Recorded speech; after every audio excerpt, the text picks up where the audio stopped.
Book 18. Yo, yo, yo, yo, yo, yo. Yo, yo, yo, yo, yo. The fighting fists of Odysseus with Eurus.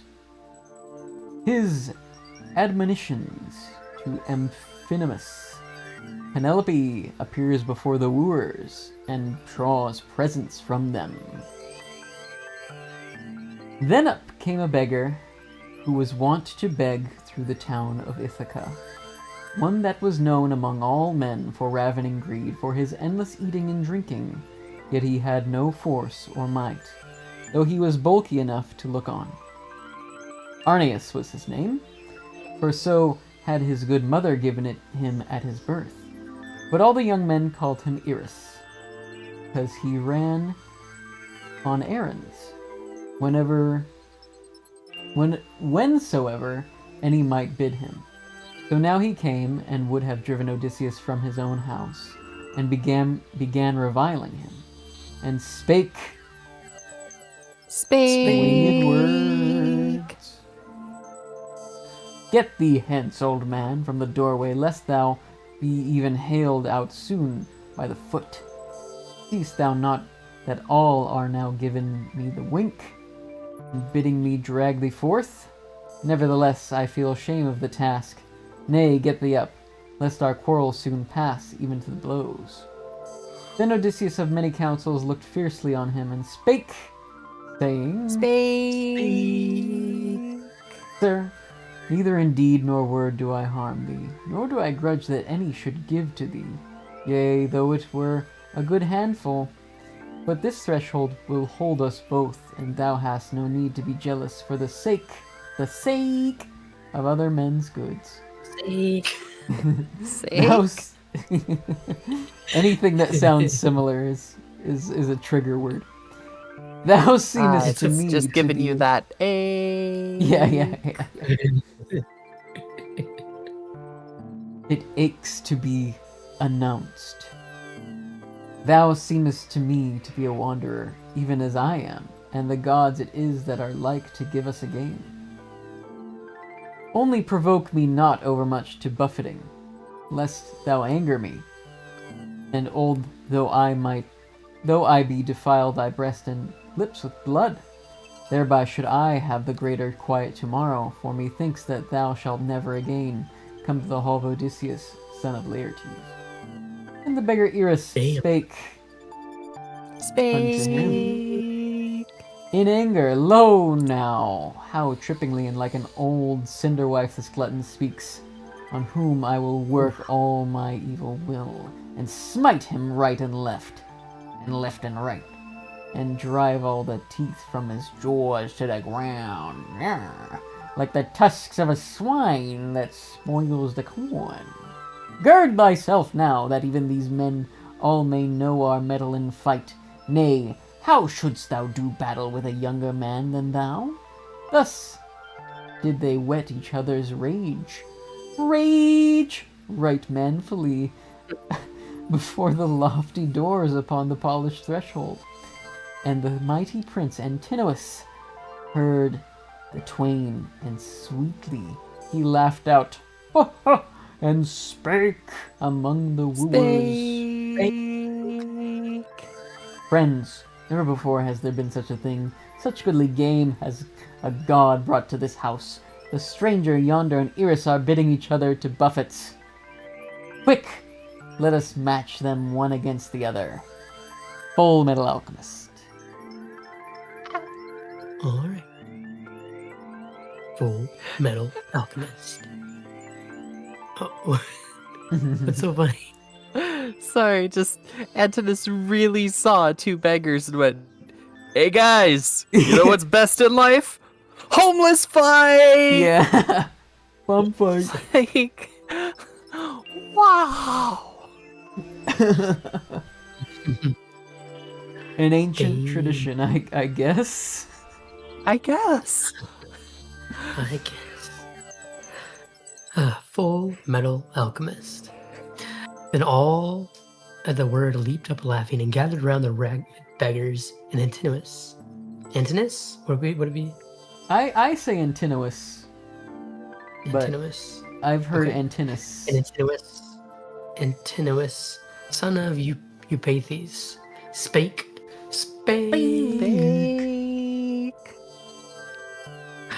Among them, saying, Hear me, ye lordly wooers, and I will say somewhat. Here are goats' bellies lying into the fire, and deftly laid by at supper time, and filled with fat and blood.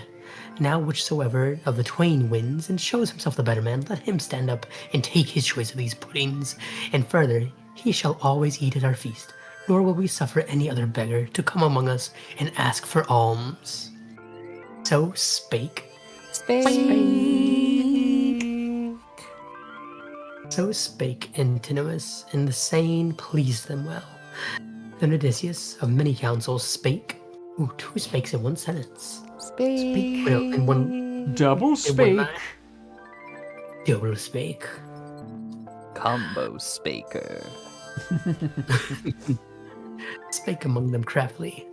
Friends, an old man and fordone with travail may in no wise fight with a younger, but my belly's call is urgent on me, that evil worker to the end, that I may be subdued with stripes. But come now, swear me all of you a strong oath, so that none, for the sake of shewing a favor to Eris, may strike me a foul blow with heavy hand and subdue me by violence to my foe. So he spake.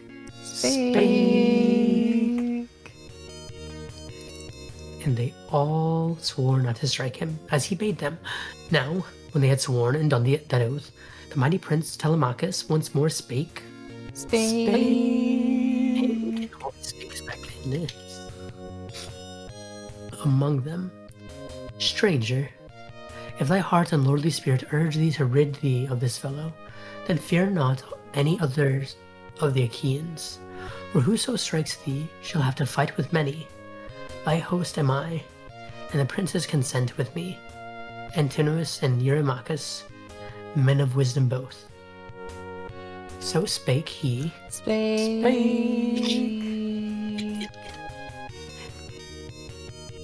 And they all consented thereto. Then Odysseus girt his rags about his loins and let his thighs be seen. Dang, Odysseus. Goodly and great. And his broad shoulders and his breast and mighty arms were manifest. And Athena came nigh and made greater the limbs of the shepherd of the people. Then the wooers were exceedingly amazed, and thus would one speak, looking to his neighbor. Right soon will Eris, on Eris, have a bane of his own bringing, such a thigh as that old man shows from out his rags. That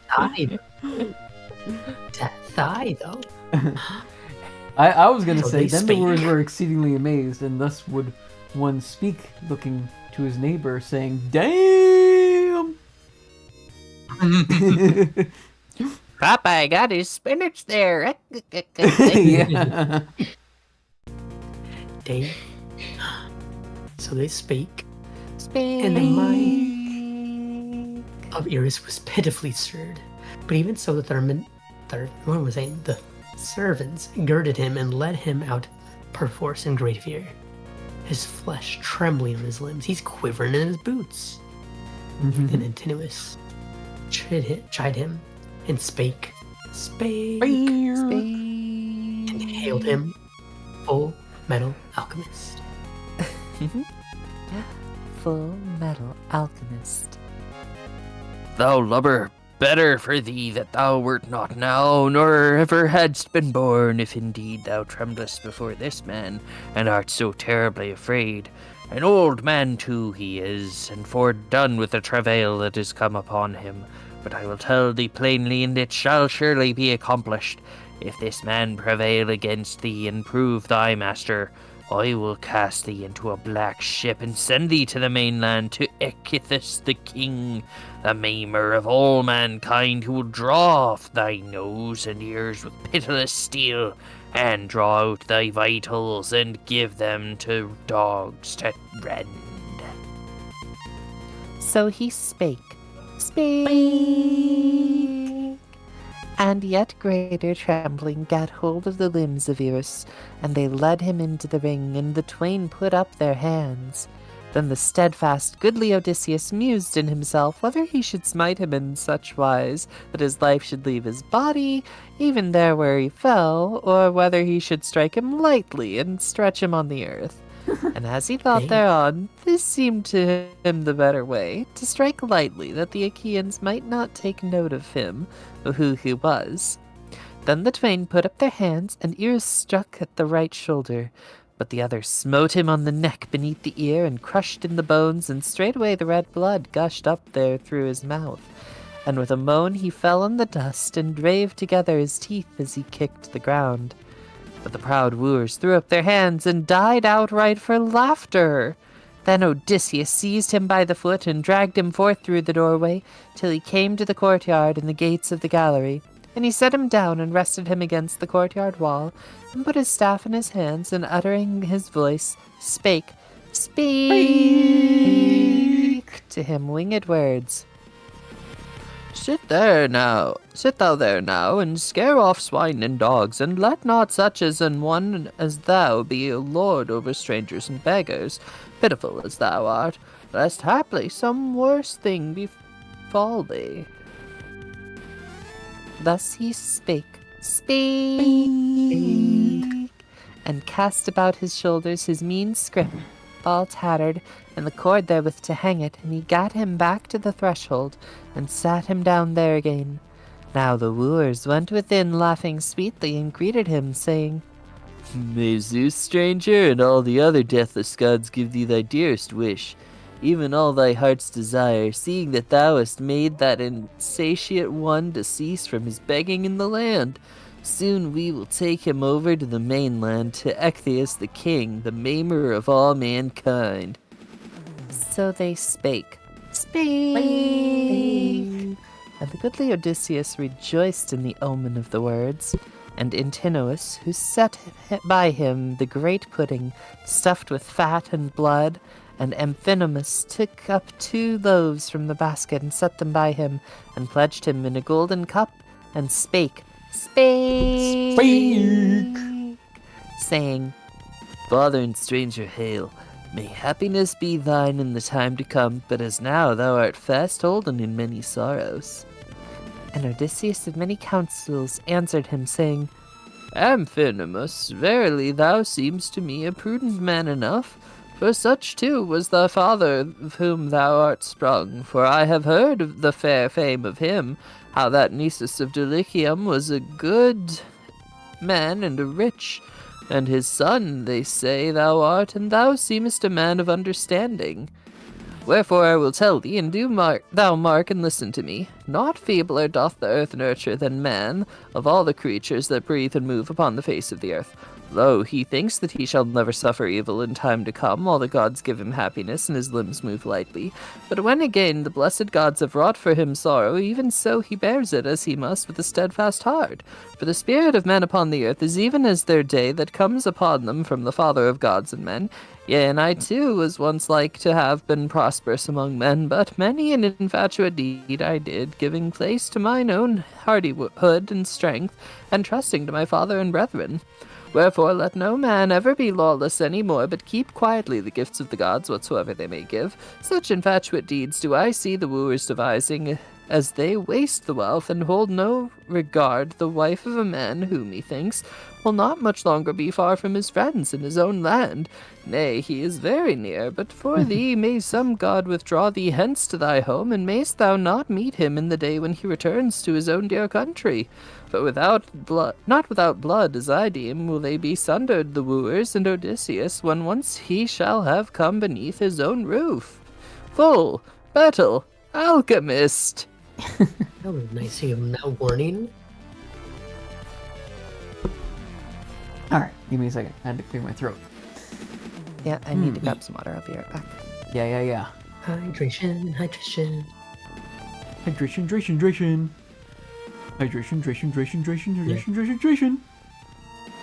That was very nice of him to say, hey, you probably shouldn't be here when Odyssey gets back. Because he's gonna come back soon. Hint, He's gonna hint. be mad. Wink, wink. He's Nudge, gonna get nudge. mad at you. And then some. He's gonna crush you with those golden thighs of his. Damn. Alright. Those Athena blessed thighs. Yeah. Haha. Full Metal Alchemist. Thus he spake, Spake. and poured an offering, and then drank of the honey-sweet wine, and again set the cup in the hands of the arrayer of the people. But the other went back through the hall, sad at heart, bowing his head, for verily his soul boded evil. Yet even so, he avoided not his fate, for Athena had bound him likewise to be slain outright at the hands and by the spear of Telemachus. So he sat down again on the high seat whence he had arisen. Now the goddess, grey-eyed Athena, put it to the heart of the daughter of Icarius, wise Penelope, to show herself to the wooers, that she might make their heart all flutter with hope, and that she might yet more win worship from her lord and her son than heretofore. Too she laughed, an idle laugh, and spake to the nurse, and hailed her, saying, Speak. Eurynome, Speak. my heart yearns. Though before I had no such desire to show myself to the wooers, hateful as they are, I would also say a word to my son. That will be for his weal, namely, that he, for his wealth? Is that what that means? His wheel. Because it's wheel. W-E-A. Like, so there's wheel and woe. So wheel is more of a benefit, whereas woe is negative. Ah, I learned something. That he should not forever consort with the proud wooers, who speak. Oh, what a tease, having a speak in there when there's so many spakes, who speak friendly with their lips, but imagine evil in the latter end. Then the housewife Eurynome spake to her, saying, Speak. Yea, my child, all this thou hast spoken as is meet. Go then, and declare thy word to thy son, and hide it not. But first wash thee, and anoint thy face. And go not as thou art, with thy cheeks all stained with tears. Go, for it is little good to sorrow always, and never cease. And lo, thy son is now of an age to hear thee, he whom thou hast above all things prayed the gods that thou mightest see, with a beard upon his chin. Oh. Then wise Penelope answered her, saying, Eurynome, speak not thus comfortably to me, for all thy love, bidding me to wash and be anointed with an ointment. For the gods that keep Olympus destroyed my bloom, since the day that he departed in the hollow ships. But bid Atinoe and Hippodamia come to me, to stand by my side in the halls. Alone I will not go among men, for I am ashamed. So she spake. Speak. And the old woman passed through the chamber to tell the maidens and hasten their coming. Thereon the goddess grey-eyed Athena had another thought. She shed a sweet slumber over the daughter of Icarius, who sank back in sleep. And all her joints were loosened as she lay in the chair, and the fair goddess the while was giving her gifts immortal, that all the Achaeans might marvel at her. Her fair face first she steeped with beauty imperishable, such as that wherewith the crowned Cytherea is anointed, when she goes to the lovely dances of the Graces, and she made her taller and greater to behold, and made her whiter than new sawn ivory. Now when she had wrought thus, that fair goddess departed, and the white-armed handmaidens came forth from the chamber, and drew nigh with a sound of voices. Then sweet sleep left hold of Penelope, and she rubbed her cheeks with her hands, and said, Surely soft slumber wrapped me round, most wretched though I be. Oh, that pure Artemis would give me so soft a death even now, that I might no more waste my life in the sorrow of heart, and longing for the manifold excellence of my dear lord, for that he was foremost of the Achaeans. Full Metal Alchemist. Full Metal Alchemist. With his words, she went down from the shining upper chamber, not alone, for 2 handmaidens likewise bare her company. But when the fair lady had now come to the wooers, she stood by the pillar of the well-builded roof, holding her glistening tire before her face, and on either side of her stood a faithful handmaid. And straightway the knees of the wooers were loosened, and their hearts were enchanted with love, and each one uttered a prayer that he might be her bedfellow. But she spake. Spake. To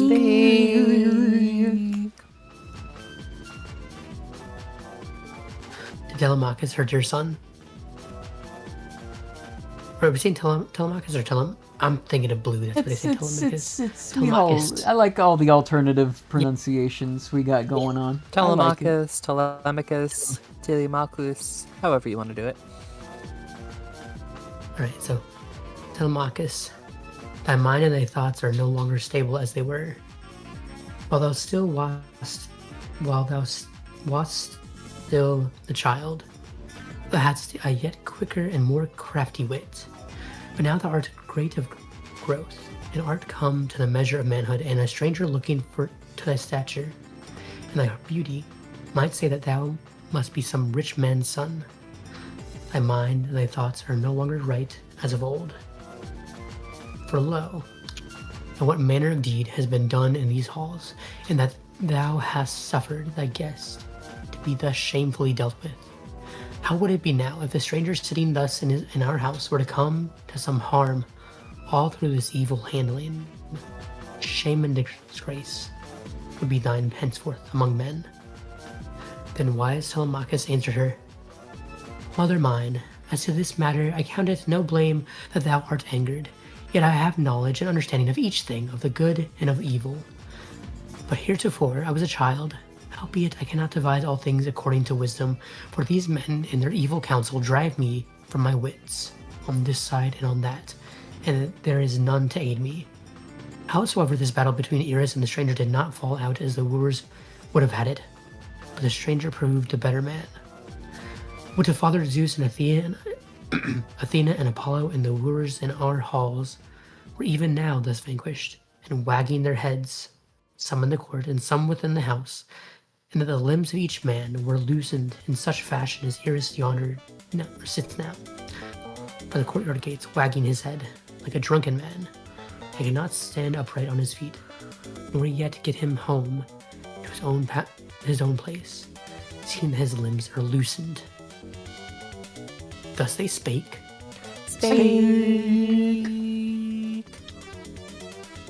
To one another. But Eurymachus spake. To Penelope, saying, Daughter of Icarius, wise Penelope, if all Achaeans and Iasian Argos could behold thee, Iasian Argos could behold thee, even a greater press of wooers would feast in your halls from tomorrow's dawn, since thou dost surpass all women in beauty and stature, and within the wisdom of mind. Then wise Penelope answered him, Eurymachus, really my excellence, both of the face and form, the gods destroyed in the day when the Argives embarked from Ilios, and with them were my lord Odysseus. But if he might come and watch over this my life, greater thus would be my fame, and fairer. But now am I in sorrow. Such a host of ills some god has sent against me. Ah, although I remember when he set forth and left his own country, how he took me by the right hand and at the wrist and spake, saying, Spake.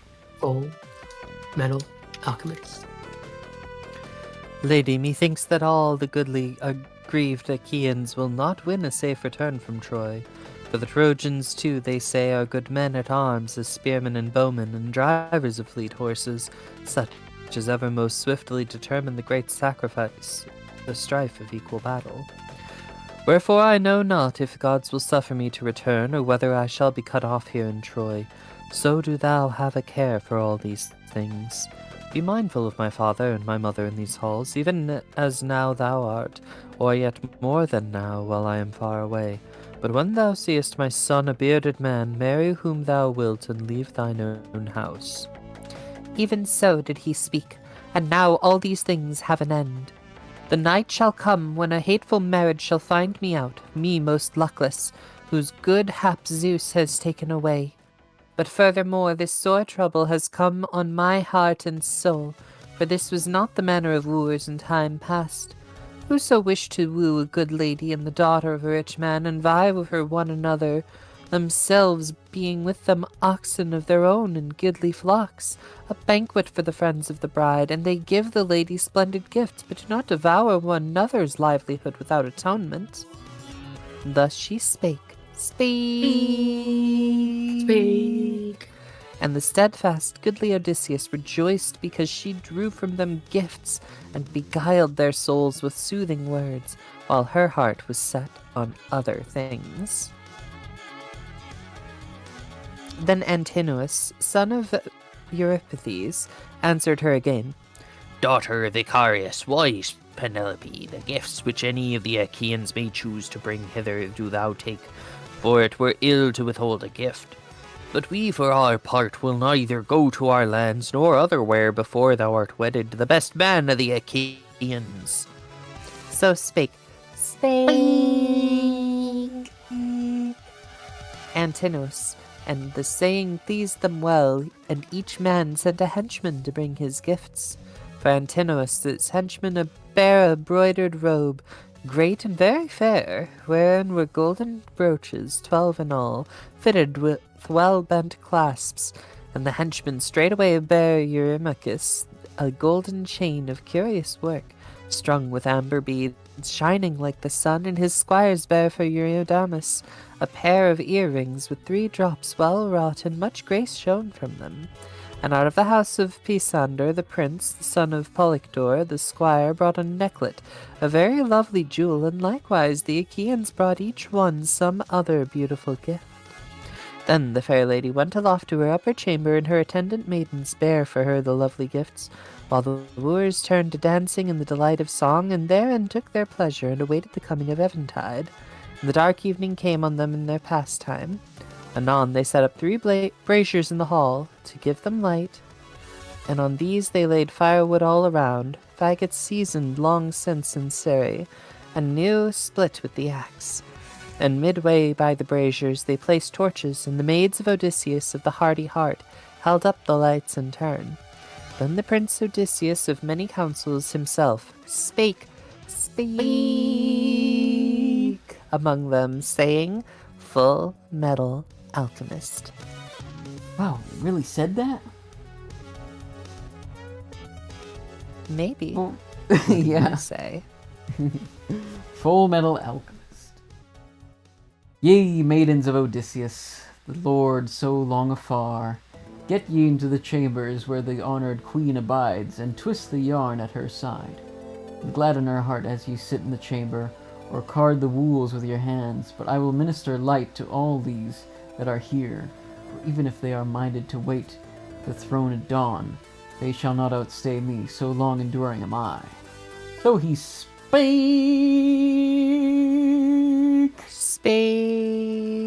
Speak. But they left, and looked one at the other. And fair Melantho chid him shamefully. Melantho that Dolius begat, but Penelope reared, and entreated her tenderly as she had been her own child, and gave her playthings to her heart's desire. Yet for all that, sorrow for Penelope touched not her heart, but she loved Eurymachus, and was his paramour. Now she chid Odysseus with railing words. Wretched guest! Surely thou art some brain-struck man, seeing that thou dost not choose to go and sleep at a smithy, or at some place of a common resort, but here thou pratest much and boldly among many lords, and hast no fear at heart. Verily wine has got about thy wits, or perchance thou art always of this mind, and so thou dost babble idly. Art thou beside thyself for joy because thou hast beaten the beggar Eris? Take heed lest a better man than Eris rise up presently against thee, to lay his mighty hands about thy head, and bedabble thee with blood, and send thee hence from the house. Damn. He knows not who she speaks to. Then Odysseus of many counsels looked fiercely on her, and said, Yea, straight will I go yonder, and tell Telemachus hereof, thou shameless thing, for this thy speech, that forthwith he may cut thee limb from limb. Ooh! So she spake, and with his saying, scared away the women. Whoa! What happened? Pretty good? I mean, those are some strong words for somebody who just basically said, what? You think because you took down the beggar you're hot shit? Yeah, Cool it, yeah. asshole. Yeah. And with his saying scared away the women who fled through the halls, and the knees of each who were loosened for fear, for they deemed that his words were true. But Odysseus took his stand by the burning braziers. How do you pronounce that? Brazier? Burning? I think you said Oh, braziers. Braziers. You said it I right. was right. mm-hmm. Like Frazier. You were. It's brazier. Yeah. But Yeah, Odysseus took I his... pronounced it wrong before. And But Odysseus took his stand by the burning braziers, tending the lights, and gazed on all the men. But far other matters he pondered in his heart, things not to be unfulfilled. Now Athena would in no wise suffer the lordly wooers to abstain from biting scorn, that the pain might sink yet the deeper into the heart of Odysseus, son of Laertes. So Eurymachus, son of Polybus, began to speak among them, girding at Odysseus, and made mirth for his friends. Hear me, ye wooers of the queen renowned, that I may say that which my spirit within me bids me. Not without the gods will has this man come to the house of Odysseus. Methinks at least that the torchlight flares forth from that head of his, where there are no hairs on it, nay, never so thin. He spake, and withal addressed Odysseus, waster of cities. Stranger, wouldst thou indeed be my hireling if I would take thee for my man? At an upland farm, and thy wages shall be assured thee, and there shalt thou gather stones for walls and plant tall trees. There would I provide thee bread continual, and clothe thee with raiment, and give thee shoes for thy feet. Howbeit, since thou art practised only in evil, thou wilt not care to go to the labors of the field, but wilt choose rather to go louting through the land, that thou mayst have wherewithal to feed thine insatiate belly. Then Odysseus of many counsels answered him and said, Eurymachus, would that there be a trial of labor between us twain in the season of spring, when the long days begin. In the deep grass might it be, and I should have a crooked scythe, and thou another like it, that we might try each the other in the matter of labor, fasting till late eventide. And grass there should be in plenty. Or would again, that there were oxen to drive, the best there may be, large and tawny, both well filled with fodder, of equal age and force to bear the yoke, and of strength untiring. And it should be a field of 4 plough-gates, and the clod should yield before the ploughshare. Then shouldest thou see me, whether or no I would cut a clean furrow unbroken before me, or would that this very day Cronion might waken war whence he would, that I had a shield and 2 spears, and a helmet of all bronze, close fitting on my temples. Then shouldest thou see me mingling in the forefront of battle, nor speak and taunt me with this my belly. Nay, thou art exceeding wanton, and thy heart is hard, and thou thinkest thyself some great one and mighty, because thou consortest with a few men and feeble. Ah, if Odysseus might but return and come to his own country right soon, would yonder your doors, full wide as they are, prove all too straight for thee in flight through the doorway. Full Metal Alchemist. Full Metal Alchemist. Thus he spake. Spake.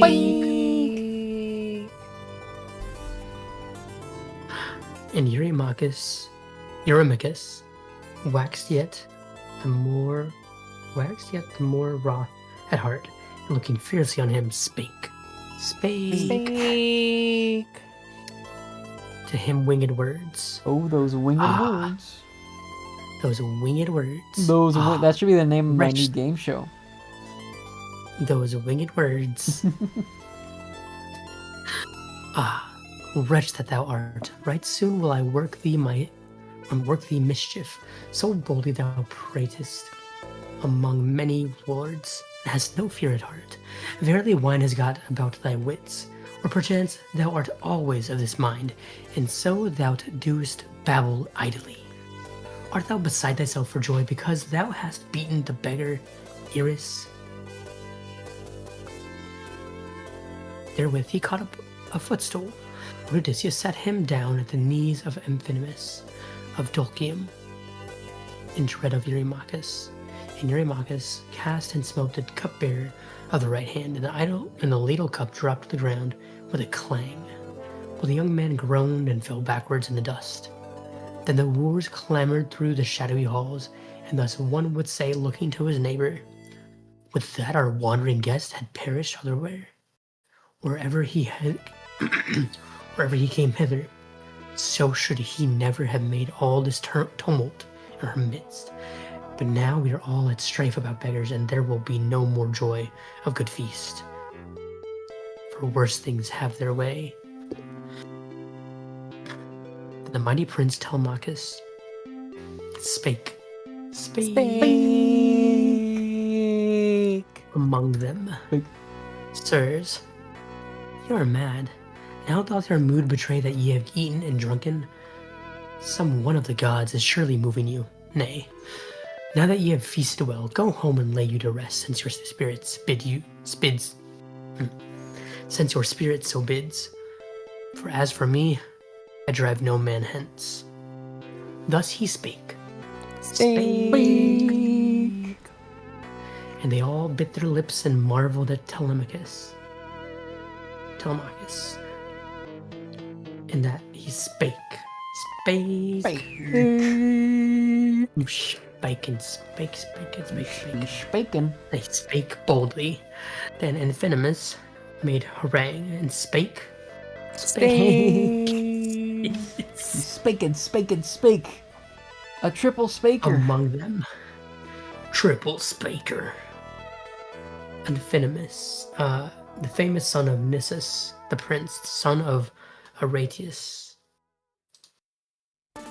Friends, when a righteous word has been spoken, none surely would reboot another with hard speech and be angry. Misuse ye not the stranger, neither any of their thralls that are in the house of God like Odysseus. But come, let the wine bearer pour for libation into each cup in turn, that after the drink offering we may get us home to bed. But the stranger let us leave in the halls of Odysseus for a charge to Telemachus, or to his home as he come. Thus he spake. And his word was well pleasing to them all.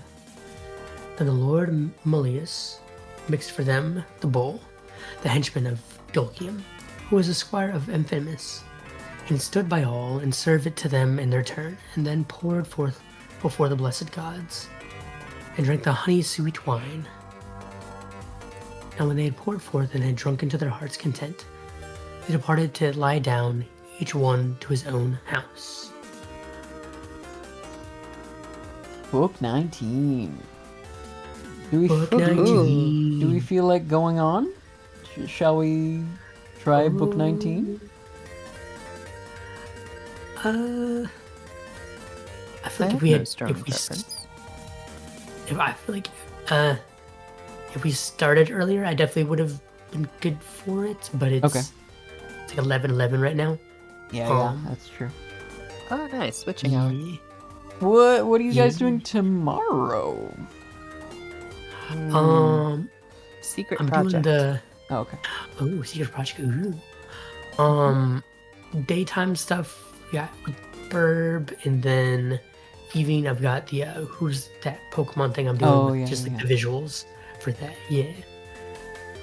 But next weekend, if we want to do Friday again, I'm down for it. Is that I Friday the can keep a Friday 27th? open. It is. Okay. It is. I'm gonna be out because there's a special show near me. Mhm. But do we have a weekend day that would work? I can probably make time Saturday the 28th. Okay. I think I could as well. Okay. So let's talk about that Shoot us on the realm planning yeah message. Discord. Mhm. Hmm. Okay. Sounds good. I don't know if I'm gonna stream more. I haven't decided.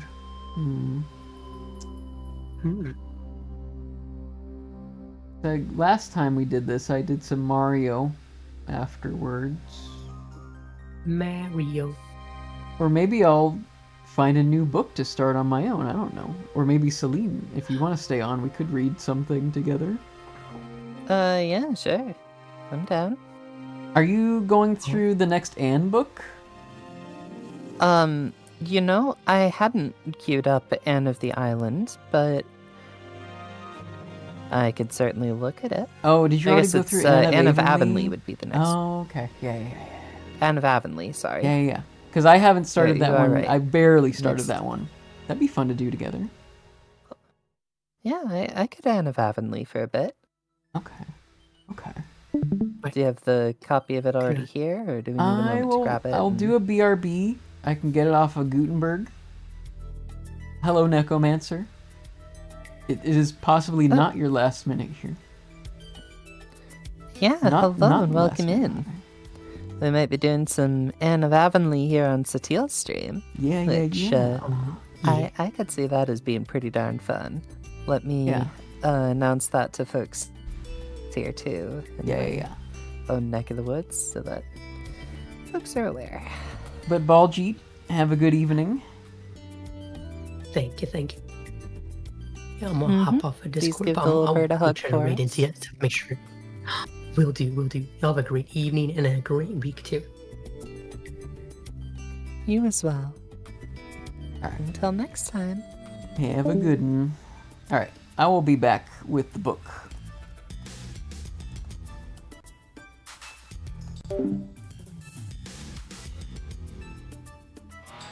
Please hold.